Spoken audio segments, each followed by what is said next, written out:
നിന്റെ പപ്പായിക്ക് ഇന്നിവിടെ വെച്ചൊരു വാക്ക് കൊടുക്കണം. അടുത്ത ഓർമ്മനാളിന് വരുമ്പോ നിന്റെ കൂടെ നിന്റെ കെട്ടിയോളും ഉണ്ടായിരിക്കുമെന്ന്. ഓക്കെ, ഞാൻ പറഞ്ഞോളാം. ഏതാടാ രണ്ട് കിളികള്? മിടി ഇട്ടത് മൂത്തത്, സ്കേർട്ട് ഇട്ടത് ഇളയത്. ഈ ഹോം സയൻസ് കാര്യങ്ങളും പബ്ലിക് സ്കൂൾ പ്രോഡക്ട്സും ഒക്കെ എന്റെ കൂടെ എങ്ങനെ പൊരുത്തപ്പെടാനാ മമ്മ? മൂത്തത് സോഫിയ. അടുത്ത വീട്ടിലെയാ സോഫിയ.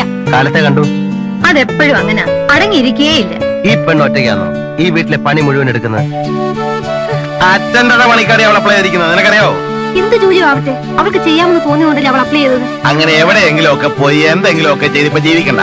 ഞാൻ ഉള്ളപ്പോ നടക്കില്ല. സോഫിയ മൈസൂരിൽ വന്നിട്ട് എവിടെയൊക്കെ പോയി? എങ്ങും പോയില്ല. എങ്ങും. ഇങ്ങ വാ. ശലമോന്റെ സോങ് ഓഫ് സോങ്സിൽ പറയുന്ന പോലെ നമുക്ക് ഗ്രാമങ്ങളിൽ ചെന്ന് രാപ്പാക്കാം. അതികാലത്ത് എഴുന്നേറ്റ് മുന്തിരിത്തോട്ടങ്ങളിൽ പോയി മുന്തിരി വള്ളി തളർത്ത് പൂവിടുകയും മാതള നാരകം പൂക്കുകയും ചെയ്തു നോക്കാം. അവിടെ വെച്ച് ഞാൻ നിനക്ക് എന്റെ പ്രേമം തരും. അവിടെ വെച്ച് ഞാൻ നിനക്ക് എന്റെ പ്രേമം തരും. അടുത്ത വീട്ടിലെ ഏതെങ്കിലും വായുനോക്കിയായിട്ട് കുഴഞ്ഞാൽ നിൽക്കാം. ആ കുട്ടി വയലോക്കാരന്റെ മോളല്ല,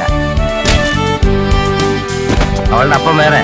യെരൂശലേം പുത്രിമാരെ, നിങ്ങൾ എന്റെ പ്രിയനെ കണ്ടെങ്കിൽ ഞാൻ പ്രേമ പരവശയായിരിക്കുന്നുവെന്ന് അവനോട് അറിയിക്കണം എന്ന് ഞാൻ നിങ്ങളോട് ആണയിടുന്നു. ഒരു പാതിരേക്ക് മുറ്റത്ത് ബൈക്ക് കൊണ്ട് നിർത്തി ഹോൺ അടിക്കും.